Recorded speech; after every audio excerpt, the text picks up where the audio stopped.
Je m'appelle Cyriac, j'ai 22 ans, et on m'a toujours appris que la sagesse venait avec l'âge. Pourtant, j'ai vite compris que le plus important n'est pas la quantité d'expériences vécues, mais bien leur qualité. À chaque épisode, je reçois un jeune au parcours extraordinaire. Alors ils sont artistes, entrepreneurs, artisans, sportifs, engagés pour une cause, ou ont fait des choix de vie hors normes, mais ils ont tous un parcours atypique qui a forgé leur sagesse. Dans notre jeunesse, il y a une forme de renouveau, comme s'il y avait quelque chose dans l'air, dans l'eau, dans leur gène. Alors, que vous soyez en train de travailler, dans votre voiture, votre lit ou le métro, bienvenue. Vous écoutez le Gen Z. C'est en peignoir que tout a commencé pour mon invité du jour. Et non, il n'est ni nageur, ni quoi que ce soit auquel vous pourriez penser. Petit, il rêvait de se mettre en scène. Il sera artiste, que ce soit acteur, DJ ou autre. Mais c'est vrai que la musique, ça a toujours été une évidence pour lui. D'abord avec ses premières booms en primaire, au collège, puis en écoutant les singles et les CD de ses frères, de ses grands frères, que ce soit les Daft Punk, David Guetta, Bob Sinclair, Martin Solveig. Finalement, ce sera vraiment la musique. Il fait partie de cette nouvelle génération d'artistes qui vivent avec leur époque en se mettant en scène, en voulant seulement s'occuper et divertir les gens en 2020. Une très belle année, il est aujourd'hui à 27 ans, devenu un des DJ et producteurs les plus prometteurs de sa génération, également membre du Club Azur. Aujourd'hui, je suis content d'inviter et de recevoir Upsilon. Comment Salut. tu vas ? Ça va super, c'est une très très belle description. Ça te va ? Ouais, magnifique. Plus envie d'être acteur, du coup ? Si, toujours. Peut-être dans le futur ou un jour quand j'aurai l'occasion ou l'opportunité ou le projet qui ira avec. Mais pour l'instant, DJ. Quand je me suis renseigné sur toi, j'essaie de comprendre d'où venait le nom Upsilon et j'ai pas trouvé. Est-ce que tu as une explication ? Oh là, il s'est mal renseigné. C'est vrai ? Non, je rigole. Non, Upsilon, ça vient de très très loin maintenant, enfin très loin. Je suis pas si vieux, mais ça remonte au lycée quand j'avais 16-17 ans, je pense. Je cherchais un nom de scène parce que je faisais déjà de la musique en fait.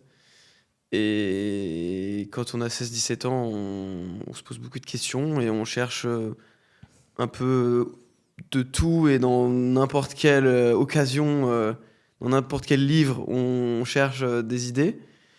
Et en physique, le prof, parce qu'en fait c'est une lettre grecque, Upsilon, en physique et en maths, je crois. Et le prof de physique, il dit à l'oral genre Upsilon. Et là, je suis genre, oh, trop bien. Genre, ça sonne trop bien, c'est génial. Et en plus, c'était au même moment où je cherchais mon nom. Donc, je me suis dit, mais c'est super, ça sera parfait comme nom, ça sonne trop bien. Et du coup, j'ai regardé s'il y avait des gens qui s'appelaient Epsilon, parce que normalement, c'est qu'un E ou un Y, je crois. Et il y en avait déjà. Et du coup, je me suis dit, non, je vais changer l'orthographe pour que personne s'appelle comme moi. Et enfin, en tout cas, dans la musique. Et du T'as coup, réécrit l'alphabet grec. Ouais, et du coup, j'ai mis un U à la place du E et un E à la fin. Et voilà. Et c'était Upsilon et j'ai jamais changé depuis. En vrai, j'aurais pu, parce que ça fait déjà longtemps que j'ai choisi ce nom de scène, entre guillemets. Mais j'ai décidé de le garder. Avec ma carrière qui a avancé et tout, j'ai pas changé. Ce qui est drôle, c'est que Upsilon, donc tu l'as dit, ça ressemble à un Y, c'est Ouais. deux voix qu'on donne une, un peu à l'image de toi, ce que je disais tout à l'heure. Est-ce que je deviens acteur ? Est-ce que je deviens DJ ? Au final, tu fais les deux en te mettant en scène. C'est ça, hein, je fais un peu les deux. Est-ce C'est que un peu aussi parce que je suis Gémeaux, hein, attention. Hein. Les Gémeaux, ils sont toujours un peu indécis, ça va pas trop. Et donc, ouais, mais t'as fait un choix au final. J'ai fait un choix, mais au final, c'est un choix en plus qui regroupe un peu tout ce que j'aime faire. Donc finalement, la question se pose même plus. Parce que aujourd'hui, on se met en scène, donc on est un peu acteur de sa vie et sur les réseaux sociaux, on est un peu tous acteurs maintenant. Ouais. Genre, tout le monde se met en scène sur les réseaux aujourd'hui. Franchement, tout le monde veut faire des petites vidéos. Quand on regarde TikTok, c'est que ça, et Instagram. Donc du coup, c'est lié. Et la musique, du coup, forcément, aujourd'hui, pour se promouvoir, il faut se mettre en scène. Donc les deux sont liés. Donc c'est la musique qui rencontre le monde de l'image, en fait. Parce que si tu fais de la musique dans ta chambre ou de ton côté et que personne ne le sait, ça va être plus dur, en tout cas, pour se faire connaître, entre guillemets. Si on revient à tes débuts, une fois que tu as trouvé ton nom au lycée, qu'est-ce qui s'est passé alors je vais essayer de la faire courte parce que ça fait 10 ans, mais c'est quoi le trajet ? Je pense surtout qu'il y a beaucoup de gens aujourd'hui, notamment grâce aux réseaux sociaux, qui se disent putain, ça va être incroyable d'être DJ ou d'être artiste ou ou de faire un job d'exposition ou artistique. Enfin, les champs sont larges. Comment tu le deviens? À quel moment tu te rends compte que ton rêve de gosse, ça devient une réalité? Je pense quand tu te réveilles le matin et que tu dis ma seule mission aujourd'hui c'est de faire ce que j'aime. Genre, là tu fais bon, il y a une case qui a été cochée, même beaucoup d'ailleurs, parce que au début c'est pas, tu te lèves, tu vas travailler, souvent on fait un vrai travail. On a un travail avant à côté pour gagner de l'argent, pour vivre et donc du coup moi du coup j'ai eu de la chance parce que ça m'a toujours plu. Mais il y a plein de DJ ou de musiciens qui font aussi un travail à côté, qui sont pas forcément, qui leur plaisent pas forcément, mais au moins ça permet de vivre et de laisser un peu de temps du coup pour sa passion. Mais quand il y a le moment où tu n'as plus besoin d'avoir un travail à côté, et du coup ce qui est mon cas depuis 3 ans je crois maintenant, 4 ans, je sais plus, et ben franchement tu te dis genre ah, c'est cool quand même, genre. Et même de se dire, tiens, aujourd'hui, j'ai envie de me lever à genre midi. Genre, ça, normalement, c'est pas possible. Tu vois, genre. Et au début, j'avoue, j'en ai profité. Je suis, ah ouais, c'est cool, je peux me lever à l'heure que je peux faire ce que je veux et tout. Bon, après, il faut se mettre au travail parce que sinon, tu glandes rien. Mais en tout cas, comme feeling, c'est assez réjouissant, je trouve. Ouais, parce que tu dis se mettre au travail. Je pense que dans l'image collective, dans l'imaginaire collectif, faire ton job, c'est en gros arriver en soirée, en concert, faire ton truc, se casser, faire la fête et aller dormir. Il y a du taf à côté? Oui, non, en fait, en vrai, c'est un peu ça, c'est la partie bonus, tu vois, moi, je trouve. C'est la petite cerise sur le gâteau, entre guillemets.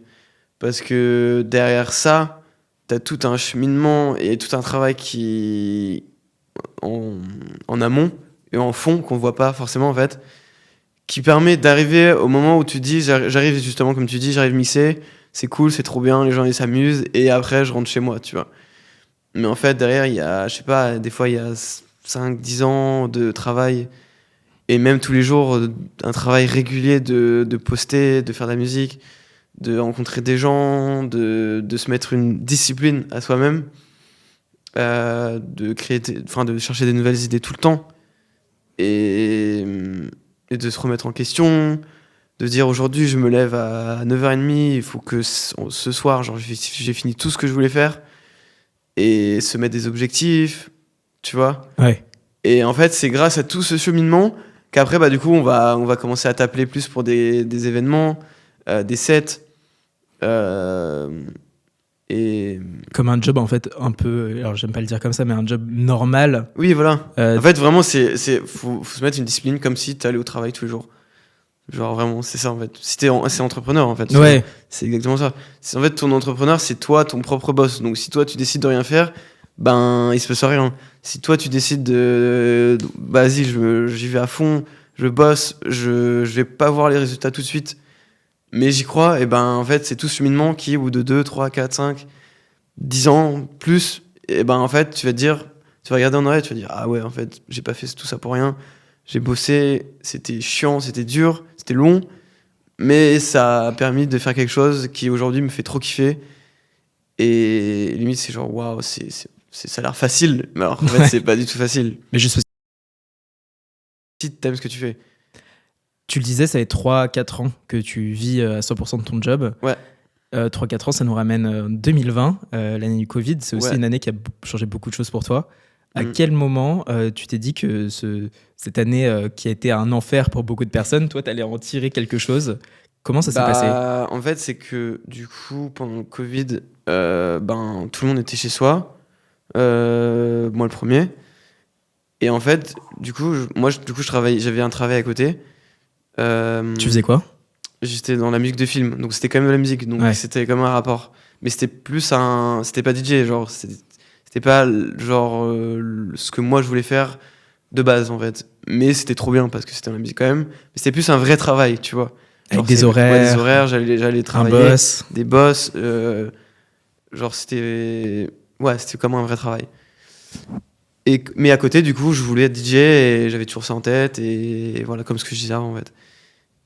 Et donc du coup, en fait, du jour au lendemain, j'étais chez moi pendant une période indéterminée. Et du coup, j'avais genre quasiment tout mon temps pour m'occuper à faire des vidéos, de la musique, genre kiffer tout seul dans mon appart. Et du coup, j'ai commencé comme ça en fait. Je vais faire des vidéos, je vais faire de la musique, je vais me montrer sur Insta avant que, genre, même c'était avant qu'il y ait les réels et tout, tu vois. Ouais. Parce qu'en 2020, pendant le Covid, TikTok commençait un peu à devenir un peu cool, mais c'était pas encore genre hype. Je me rappelle même, les gens ils disaient genre, ouais, TikTok, limite ça craint un peu, tu vois, au tout début de TikTok. Ils le disent encore. Ah ouais, bon, non. Maintenant tout le monde est sur TikTok. Ouais. Mais au début c'était un peu genre, ah non, c'est quoi? C'est comme les nouveaux trucs, les gens ils se méfient un peu, genre, oh, non, c'est bizarre, c'est un peu cringe et tout. Alors que tout le monde s'y est mis et au final, genre, ça a permis à des carrières, des gens d'exploser, tu vois. Donc moi c'est plus Insta parce que j'avais pas TikTok et c'était tout début. Et même sur Insta, comme je dis, il y avait pas les réels. Donc en fait, c'était les formats carrés, tu vois. Genre, tu postais des publis ouais, des publications normales. qui ont prise. Et voilà, qui ont prise et c'est parti de ce truc-là. Et tu pensais à ce moment-là que c'était passager, que c'était juste comme les applaudissements des soignants à 20h, le divertissement du Covid. Tu voyais un après ça, tu t'es dit, ça y est, ça prend... Ouais, en vrai, je voyais déjà un peu où je voulais aller. Parce que déjà, le Covid, c'est sûr que ça allait pas durer 10 ans. Heureusement d'ailleurs. Et je me suis dit, en vrai, genre là, il y a une opportunité. T'as du temps, genre fonce, tu vois. Et en plus, du coup, c'était le début, donc j'avais trop la niaque, genre j'étais hyper motivé. C'était la première fois de ma vie que j'avais genre tout mon temps pour faire ma passion, en fait, tu vois. Donc tu te dis, genre, c'est génial, tu vois.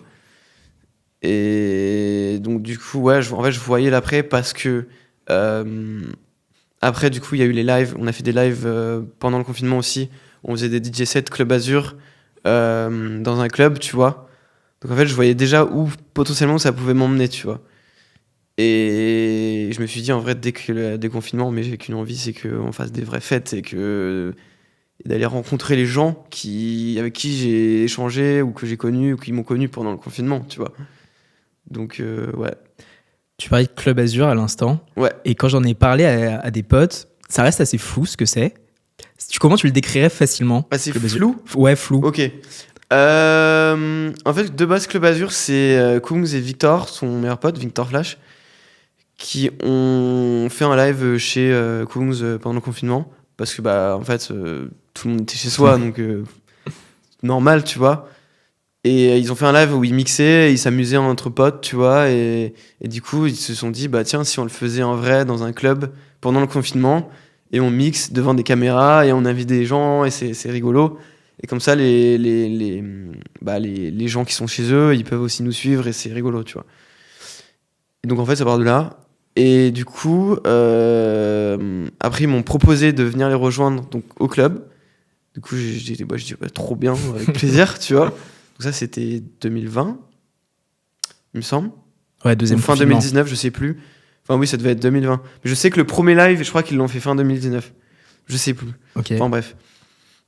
Et donc du coup, en fait, ça part de là. Donc ensuite, après, quand il y a eu les clubs qui ont réouvert, en fait, on a fait des vrais clubs Azur en vrai. Donc avec des vrais gens qui pouvaient venir nous voir. Donc du coup, voilà. Donc on était 3. Et donc après, c'est devenu un peu plus gros. Et après, du coup, Kungs, il en a fait son label. Maintenant, ça s'appelle Club Azur, son label. Et voilà, en fait, maintenant, c'est plus un label, en fait, une sorte de collectif label que des lives, comme au début, quoi. Je sais pas si c'est moins flou. C'est très clair. Du coup, c'est très clair. Comme on le disait à l'instant, tu t'es créé un personnage dans tes vidéos pendant le Covid, un personnage. Alors, je sais pas si c'est un personnage. Comment tu le décrirais? Non, c'est moi. Alors, tu te mets en scène. C'est moi-même, c'est moi seul. Je ne suis pas un personnage. Est-ce que certaines fois, tu te dis que t'aimerais être plus toi ou justement, t'es 100% toi et ce personnage, il est... Non, en vrai, c'est moi. Et en plus, j'adore... en fait, au début, je me suis créé... Non, je voulais faire un sorte de perso moi, mais où je peux aller plus loin parce que j'aime bien me mettre en scène et j'aimais bien les vidéos. Et je voulais pas juste faire genre salut, je fais de la musique, tu vois. Genre j'aime bien en fait créer des petites histoires, des petites aventures, des trucs un peu rigolos. Donc en fait ça fait pas une partie de moi. Et puis en plus, comme tu disais au début, j'avais le peu noir avant. Parce que en fait, pendant le confinement, j'étais tout le temps en peignoir chez moi. Parce que flemme de m'habiller, on sort pas de chez soi, donc quel intérêt, tu vois. Donc en fait, ça part vraiment de là, tu vois, ça s'est fait hyper naturellement. Genre, je me suis pas dit, tiens, je vais mettre un peignoir, des lunettes, je vais faire de la musique et des vidéos marrantes. Et c'est super, tu vois. Genre, ça s'écrit vraiment naturellement, au fur et à mesure. Genre, tout s'est un peu imbriqué les uns dans les autres. Et je me rappelle les lunettes au début même. Genre, je voulais juste acheter des lunettes que personne ne porte et que, genre, limite, genre, les gens, ils trouvent ça un peu chelou, tu vois. Genre, et moi, ça me faisait rire, en fait. C'est toujours les mêmes depuis le début? Non, ça, c'est les nouvelles, celles que j'ai fait sur mesure avec, du coup, Amaury, un vrai designer de lunettes, opticien, artiste. Ah, c'est plus un artiste, en fait. Ouais. Donc, du coup, il design des lunettes pour des artistes, donc c'est la collab, tu vois. Ok.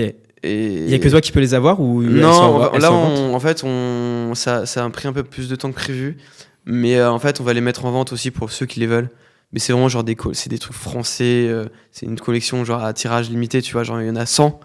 Genre, c'est un truc hyper quali, tu vois. Donc, c'est vraiment genre vraiment pour ceux qui les veulent, tu vois. C'est pas genre des lunettes à 10 balles de merde, tu vois. C'est vraiment un truc. C'est très très sérieux, tu vois. Donc s'il y en a qui les veulent, et ben du coup ils pourront les retrouver sur le site d'Amaury bientôt. Donc voilà. Il y aura des petits epsilon un peu partout. Ouais, mais il y en a déjà parce qu'en fait t'en as maintenant, il y en a de plus en plus, tu vois, tu peux trouver un peu sur les sites ou sur les magasins de souvenirs et tout, des lunettes un peu dans ce style, tu vois. Alors qu'avant, du coup, comme je disais, il y avait personne qui avait ça et c'était limite des lunettes genre pour femmes, tu vois.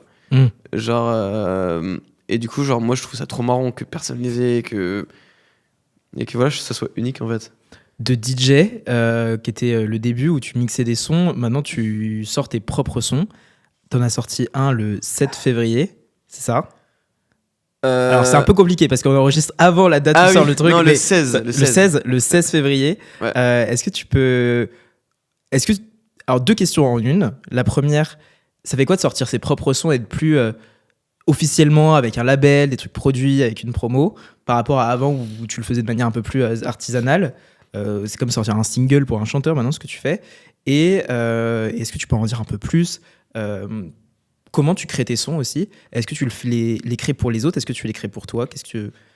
Ok, beaucoup de sujets. Beaucoup je de vais sujets. essayer de répondre un petit peu une à la fois. Non, en fait, donc première question, c'est le côté un peu plus single produit maintenant. En fait, ça change sans changer. Très dur à dire cette phrase. Ça change sans changer. Je suis passé chez Soch. En fait, avant c'était plus en mode, j'étais genre SoundCloud guy. En fait, j'ai commencé par SoundCloud. Je sais pas pour ceux qui connaissent pas, c'est une plateforme sur internet où tu peux mettre à disposition tes sons gratuitement et les gens ils peuvent l'écouter, comme ils veulent. Donc en fait ça c'était trop bien quand t'es jeune, tu fais un son, même si c'est pété, tu le mets quand même et toi t'es trop content parce que du coup t'as 3 personnes qui peuvent l'écouter, tu vois. Mais t'es trop content parce que du coup c'est la première plateforme entre guillemets ou la première passerelle où tu peux mettre à disposition tout ce que toi tu fais. Et c'était le YouTube de l'audio à l'époque. Ouais, voilà, exactement. Mais il y avait aussi un peu YouTube, je me rappelle à l'époque, il y avait des chaînes genre Majestic, The Sony Unit, des trucs comme ça, à l'ancienne, genre il y a bien 5-10 ans, même plus, je pense. Et du coup, c'était un peu genre le Graal de réussir à placer un son qu'on faisait sur ces chaînes, tu vois. Bon, bref. Et donc, ça, c'était assez intéressant, c'est cool parce qu'en fait, c'est un truc direct avec les fans. Mais en fait, ça se fait aussi aujourd'hui, je trouve, avec les réseaux sociaux. Tu fais un truc, boum, tu postes, tu vois. Ouais. Genre, ensuite, il y a eu toute la partie. Genre, j'ai commencé à essayer de sortir des sons sur des labels. Donc, c'est des premières expériences, tu vois, où c'est assez intéressant aussi. Et donc là, du coup, avec mon label Club Azur, en fait, du coup, genre, le process, franchement, il est pas trop différent. C'est juste que du coup, en fait, ça va prendre un peu plus de temps parce qu'on va essayer de produire le truc le mieux possible. On va mettre en place des stratégies pour communiquer sur le son, faire des promos radio, faire des interviews, essayer d'aller chercher des partenariats, genre Mais ça n'a pas changé la manière dont tu fais tes sons? Franchement, non.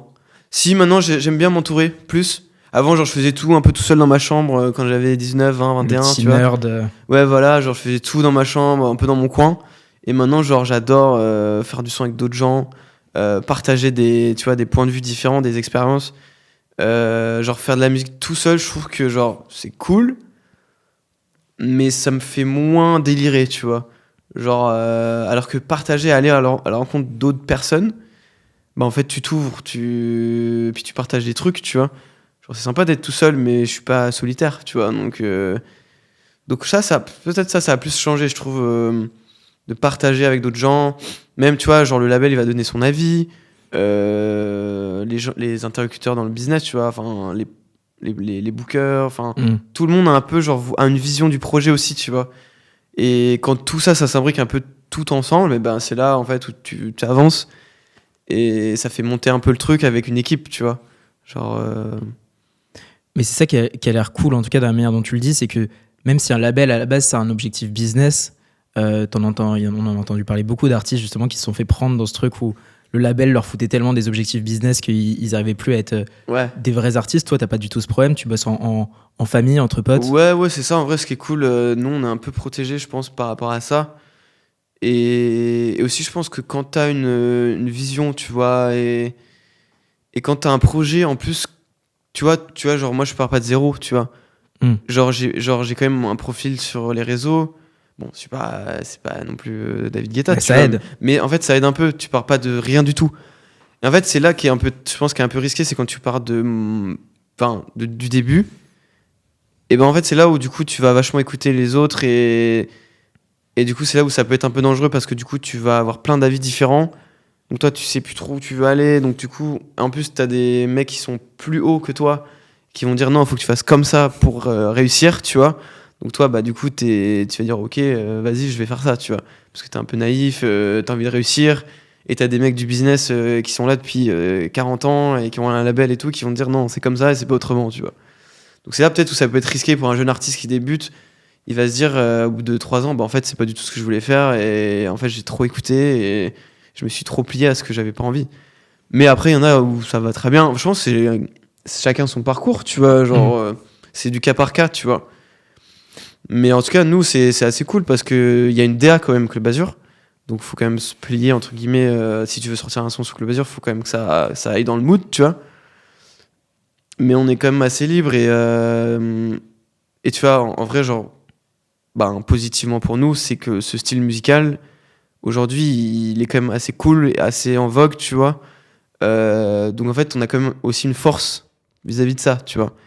Genre, si tu fais un truc que personne ne fait, les gens, ils écoutent pas, ben, c'est plus dur, tu vois. Ouais. Ça veut pas dire que tu peux pas, mais ben, va falloir plus travailler, plus sur la longueur, tu vois. Et sur ce même sujet, est-ce que tu as déjà réfléchi, c'est une question très large, j'ai aucune idée de ce que tu vas me répondre, à est-ce que demain, pas tu fais quoi si tout s'arrête, mais est-ce que tu t'es déjà dit merde, tout peut s'arrêter demain, les gens peuvent arrêter de me suivre, les gens peuvent juste plus aimer ma musique, peut-être que ce que je kiffe faire, ça plaira plus aux gens parce qu'il y aurait de nouvelles modes. T'y penses? Ouais, en vrai, tu penses toujours parce que même quand t'es entrepreneur, tu vois, c'est le principe de l'entrepreneuriat. Tu te dis toujours, ben mince, peut-être que dans 3 ans, les gens ils vont passer à autre chose et c'est normal. Les gens ils évoluent comme toi t'évolues, tu vois. Genre tu vas pas écouter toute ta vie la même musique, tu vois, ou regarder les mêmes films, ou tu vois, genre t'as besoin de nouveautés, d'évoluer dans ce que tu veux faire.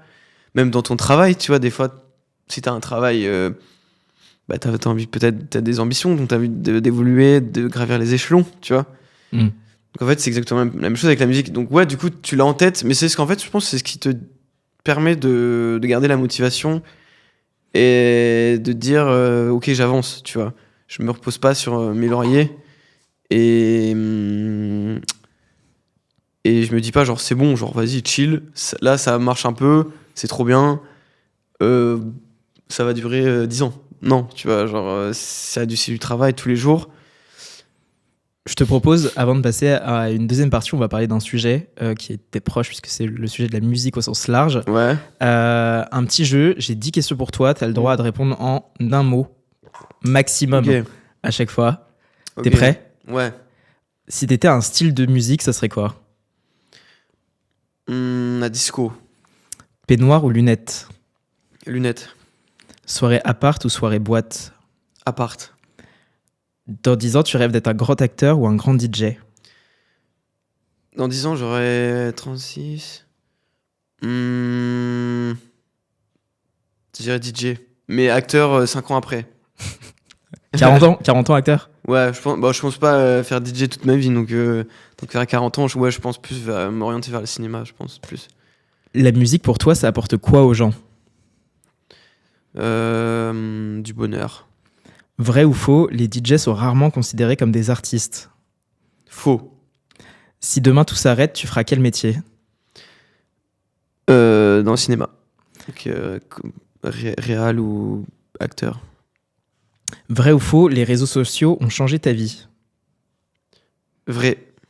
Qui est le meilleur DJ, Valentin ou Victor? Leur enfant. Je le prends. Je pense qu'ils seront ravis. Je te propose qu'on parle de musique au sens large et Ouais. parfaite transition parce qu'on ne l'a pas fait juste avant. Est-ce que tu peux nous parler de ton son qui viendra de sortir au moment où cet épisode sera publié? C'est vrai qu'il sera sorti. T'as le track? T'as peur? Non, franchement, je suis trop content de ce son. Il s'appelle Disco, avec un K très important. Parce que la chanteuse, c'est une chanteuse américaine trop stylée qui s'appelle MNDR. Elle a déjà bossé avec Flume et d'autres artistes trop cool, genre Louis the Child et tout, enfin bref. Et du coup, genre, j'ai fait une prod avec mon piano, en fait. Ça partait d'une idée de sorte de loop que j'ai fait avec mon piano acoustique. Et en fait, c'est une loop que je voulais faire. Et mon objectif, c'était qu'on se lasse genre jamais de la loop. Tu sais, des fois, au bout d'un moment, Ouais. une loop pendant 2 minutes, t'en as marre, tu vois. Tu vois, vas-y, c'est bon, passe à autre chose, frérot, tu vois. En fait, je voulais créer une loop de piano, genre, même au bout de la 50e écoute ou au bout de 10 minutes, genre, on se lasse pas, tu vois. Un peu comme une ritournelle de, par exemple, la track de Tellier, je sais pas si tu vois, Sébastien Non. Tellier. La ritournelle, je vous conseille d'aller écouter. En gros, genre, c'est une ritournelle de piano tout le long du track, et en fait, tu te lasses jamais de la ritournelle, tu vois. Et je voulais faire un truc un peu comme ça. Et donc, du coup, j'ai fait une prod autour de cette ritournelle de piano que j'ai fait. Et après, j'ai envoyé la track, du coup, à une chanteuse que mes managers connaissaient, donc MNDR, américaine, et elle a renvoyé une top line, donc une voix, avec sa voix. Et franchement, c'était trop stylé. Et du coup, elle a dit D-I-S-K-O, elle a éplé, en fait, l'orthographe du titre. Ok. Et c'est trop stylé. Donc voilà, je suis très content de cette track. Et ça a marché, tu t'en lasses pas? Ouais, franchement, à chaque fois que je l'écoute, je suis trop content. C'est genre, dans ma tête, j'imaginais vraiment genre le résultat ce que c'est aujourd'hui, tu vois.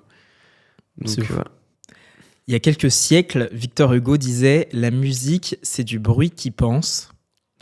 Aujourd'hui, je voulais qu'on parle de musique au sens large, ce que ça apporte aux gens, pourquoi les gens font de la musique. C'est un sujet assez philosophique, donc on va essayer et qui est très large et ça dépend des sons, ça dépend des écoutes. Ok. Le premier mot auquel j'ai pensé quand je me suis dit qu'on avait parlé de musique, c'est la culture, parce que globalement, on associe beaucoup la culture aux arts que je vais appeler ancestraux, la peinture, la sculpture, la musique classique, l'opéra. Mais finalement, toi, en tant que DJ, tu fais partie et tu es en train de marquer le patrimoine culturel. Est-ce que tu as l'impression qu'il y a un truc qui a changé dans le rapport à la culture de notre époque? Est-ce que, on parlait de réseaux sociaux tout à l'heure, le fait qu'il y ait de plus en plus de produits, de contenu produit par tout le monde. Est-ce que tu as l'impression, toi, déjà, de faire de la culture? Est-ce que tu te rends compte que peut-être que dans 50 ans, on écoutera tes sons comme on écoute aujourd'hui Vivaldi, alors même si on l'écoute moyen? Ok. Vivaldi qui passe sur TikTok en ce moment parce qu'il y a des remixes en mode techno avec des kicks à 150 BPM. Je m'attendais pas Sur à la du phrase Vivaldi. Vivaldi qui passe sur TikTok en Ouais, ce moment. vraiment. Genre, je vous invite à aller voir, c'est assez marrant. C'est une bonne question. Est-ce que je fais de la culture? Je pense qu'on fait. De toute façon, quand on fait de l'art ou de la musique, on fait forcément un peu de la culture parce que c'est lié. Et je pense qu'on se rend pas compte quand on en fait que peut-être que ça va avoir un impact plus tard. Parce que quand on en fait sur le moment présent, c'est genre on fait de la musique, on réfléchit pas forcément.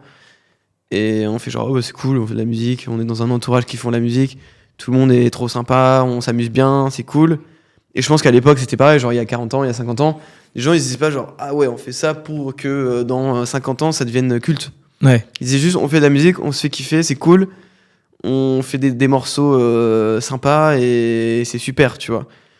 Et je pense que c'est avec les années qu'en fait, on sacralise, entre guillemets, un peu ce qui a été fait avant, tu vois. Parce que il y a même des fois, par exemple, la disco, pendant genre... Bon, dans les années 70-80, c'était cool. Et après, genre, c'était devenu genre complètement ringard, tu vois. Genre, parce que les gens, ils en avaient trop écouté, c'était rincé. Et aujourd'hui, genre, 40 ans après ou 50 ans après, ben... En fait, tout le monde adore, tu vois. Donc, et je me dis ça, en fait, c'est un peu pareil, je pense que ça se trouve, dans 50 ans, on écoutera, je sais pas, des sons des années 2010 et on dira, mais c'était du génie ce truc, tu vois. Genre, alors qu'aujourd'hui, on se dit, genre, ah ouais, 2010, c'est trop proche de nous, c'est un peu rincé, c'est un peu passé, tu vois. Alors que pas du tout, tu vois. Genre, c'est juste qu'à ce moment présent, on adorait ça. 10 ans après, c'est normal que ça passe un peu de mode. Et après, en fait, on va sacraliser un peu le moment parce que aussi ça correspond à une sorte de souvenir de la société, comme elle était à cette époque-là, en fait, tu vois. Genre, la musique à ce moment-là, elle était comme ça, et ça correspond à tel style vestimentaire. Qu'est-ce qui s'est passé dans la société à cette époque, politiquement parlant, tu vois, ou genre, quel événement majeur il s'est déroulé, tu vois. En fait, ça reste en nous, inconsciemment, finalement. Genre. Genre même, imaginons, moi, en 2010, je devais être au lycée, je pense. Donc en fait, moi, ça me renvoie à ma période de lycée. Donc je peux être un peu nostalgique, du coup, tu vois. Ouais. Et donc, du coup, je me dis, forcément, quand tu fais de la musique, tu participes à la culture, tu vois. Et je sais pas si dans 50 ans, on écoutera, tu vois, mes sons, ou j'en sais rien. Je pense que je suis pas bien placé pour en parler, mais en tout cas, genre, moi, si j'écoute, ben, je me dirais, ah ouais, je me rappelle de ça, ça correspond à telle période de ma vie. Il y a ça qui s'est passé, ça c'était cool, j'allais en club, trop cool, les potes, les machins, tu vois. Et après, quand tout le monde sera mort, et ben je serai pas là pour en parler, du coup, tu vois. Et on ressortira ça. Ouais, mais peut-être que toi, peut-être dans 150 ans, t'auras une puce biométrique et tu seras encore vivant et tu pourras voir ce qui s'est passé. Toi aussi. Ça se trouve. Dans la musique, il y a deux pans. Il y a celui qui la crée et celui qui l'écoute. On parle souvent notamment des chanteurs et ouais, je vais garder l'exemple des chanteurs qui créent de la musique comme forme d'exutoire pour faire ressortir, pour s'exprimer sur des sujets. Est-ce que toi, la musique, c'est une forme d'exutoire pour toi ? Est-ce que tu la crées pour toi ou tu la crées plus pour les autres ? Genre un peu poète maudit, tu veux dire un peu. Ouais. Est-ce que tu fais passer tes Artiste sentiments ? incompris. Ouais, exactement. En vrai, non. C'est moi, là la musique avec Upsi, c'est plus ou alors c'est plus en mode la fête, genre vraiment pour que les gens ils s'amusent, tu vois. En club, je vais pas aller chercher à faire un son genre hyper deep où je raconte mes problèmes parce que mon chat il est malade, tu vois. Genre tu vois, non, c'est pas du tout le sujet, tu vois. Il y en a qui le font très bien, mais moi c'est pas ce qui me fait délirer, tu vois. Et pardon, en dehors de ça, on reprend l'exemple de ton chat qui est malade. Je n'ai pas de chat, c'était pas vrai. Ce chat existera jusqu'à la fin de ma trouve. question. Oui. Si ton chat est malade, est-ce que Je n'ai toujours pas de chat. aller faire du son, en dehors d'en parler dans un son, ça va t'aider ? Est-ce que, tu vois, dans les moments durs, les moments où ça va pas, faire du son, ça t'aide à avancer ? Non, vraiment pas. Vraiment, genre, il y a d'autres moyens, tu vois. S'il y a un truc qui se passe pas bien dans ta vie, tu peux en parler. Tu peux m'en parler si tu veux, si ça va pas en ce moment. On en parlera, ouais. Non, mais t'as des femmes, t'as de la famille, des amis, t'as ta copine, ton copain, tu vois, genre tu peux en parler, tu vois. Mais moi, en tout cas, la musique, ça n'a jamais été un exutoire, ou alors un exutoire de fête, peut-être, je sais pas. Ça se trouve, c'est peut-être ça aussi, tu vois. Ouais, ça peut être que du bonheur, finalement. Oui, c'est ça. Moi, c'est vraiment pour amuser les gens. Genre, les gens, quand ils m'envoient des messages en mode ouais, mec, tu me fais trop rêver. Avec tes sons, c'est du bonheur. On s'amuse trop, on l'écoute avec ma fille, avec mes enfants, avec ma famille, avec ma meuf et tout. Mais en fait, c'est trop bien, tu vois. Après, il y a peut-être des artistes qui sont trop contents quand on leur dit ah bah ta musique elle m'a fait pleurer, c'était hyper dépressif et c'était super, tu vois. Mais moi en tout cas pour mon projet Upsilon c'est pas le cas et faire de la prod derrière mon ordinateur ça va pas m'enlever mes problèmes et c'est pas un exutoire, tu vois. Mais bon après j'ai pas trop de problèmes donc pour l'instant ça va. Mais en tout cas peut-être c'est une énergie que ça a canalisé à un moment donné dans ma vie parce que je fais de la musique et c'est de la musique festive donc dansante Donc du coup, ça correspond avec moi, tu vois, genre parce que j'aime bien la fête, j'aime bien danser, j'aime bien faire le fou, tu vois. Donc c'est plus ça. Et pour les côtés deep, ben là, je vais me mettre dans mon coin, je vais faire au clair de lune au piano et ça va être super pendant 10 minutes. Et après, je vais faire bon, allez, c'est la fête, tu vois. Tu parlais à l'instant, justement, tu fais de la musique pour les autres, du coup, ou en tout cas pour Ouais. communiquer ta joie, ton énergie. Ça te procure quoi quand t'es, que ce soit en soirée, à un concert, de voir les gens qui s'amusent ou tu vois, les gens qui t'envoient des messages en disant j'ai kiffé ton son, j'ai dansé sur ton son, je pense que tu dois te faire taguer dans des stories de tes sons en soirée. Ça t'apporte quoi? Est-ce que aujourd'hui c'est normal? Est-ce que tu trouves ça toujours aussi ouf? Non, franchement, ça fait trop plaisir. À chaque fois que je reçois un message ou une vidéo de gens qui écoutent mes sons ou qui la mettent en soirée, tu vois, ou même dans des soirées apart et tout, genre je suis trop content. Ou même des messages de gens qui l'écoutent dans leur voiture, ou qui l'écoutent chez eux, ou qui l'écoutent en courant. Ou... Des fois, il y a des gens ils me disent ouais, j'écoute ta musique en allant le matin au taf, tu vois, dans le métro, des trucs comme ça. Genre, je suis trop content, ça me fait trop plaisir. Parce qu'en fait, nous, c'est un peu le problème, entre guillemets, quand t'es producteur de musique. Tu vois des chiffres, tu vois. Et au-delà de la partie DJ, tu vois, vraiment quand tu fais de la musique pure et dure, tu vois. Bah, en fait, tu vois les chiffres, tu vois qu'il y a des gens qui ont écouté ta musique, tu vois qu'il y a des gens qui te suivent sur les réseaux sociaux. Mais en fait, tu te rends pas compte. Tu sais pas en fait qu'il y a des gens qui l'écoutent vraiment, tu vois. Tu te rends pas compte qu'il y a un gars qui est avec son iPhone, avec ses écouteurs, et qui, boum, il est appuyé sur play sur ta musique, tu vois. Tu le sais pas, ça, en fait, tu vois. Donc en fait, il faut que les gens, ils te montrent qu'ils le font pour que tu te rendes compte, tu vois. Et je sais que les premières fois où on m'a envoyé ça, genre j'étais genre, waouh, attends, il y a des vrais gens qui écoutent vraiment ma musique. Que je ne connais pas. Que je ne connais pas, tu vois. Et en fait, ça, c'est un peu le truc des réseaux sociaux, c'est qu'en fait, c'est pas palpable, c'est derrière un écran, tu vois.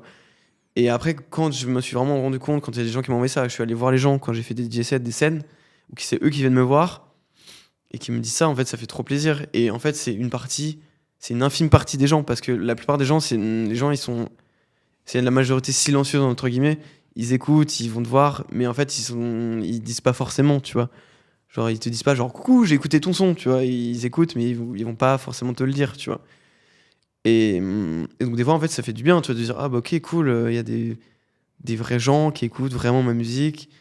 Ils aiment bien, ils kiffent, et ça leur donne du bonheur, et c'est pas que des noms derrière un écran, tu vois. C'est pas qu'un nombre d'écoutes simultanées oui, c'est sur, ça, exactement, sur Spotify. Tu vois, exactement.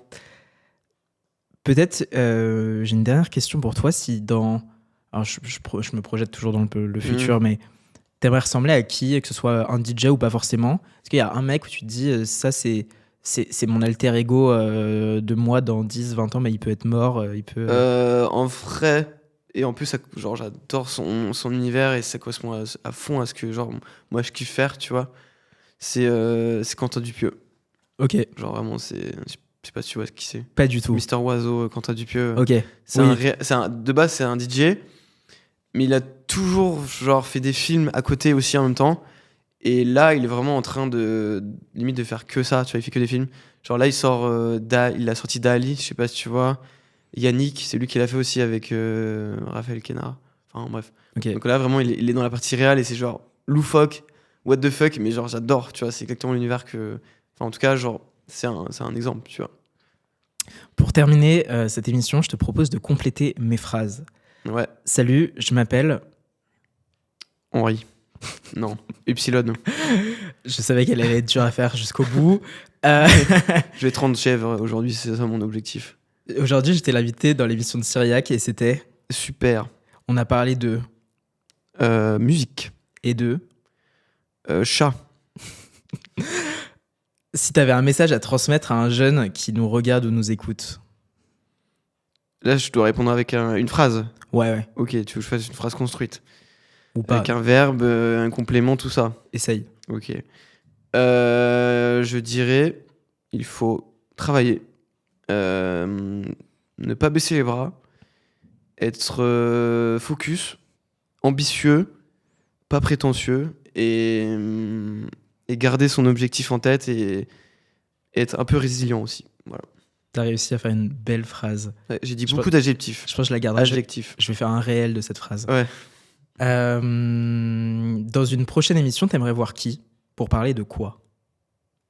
Faudrait que tu interviewes un réal pour parler de cinéma, je pense. Ça serait intéressant pour toi, pour les gens, pour nous.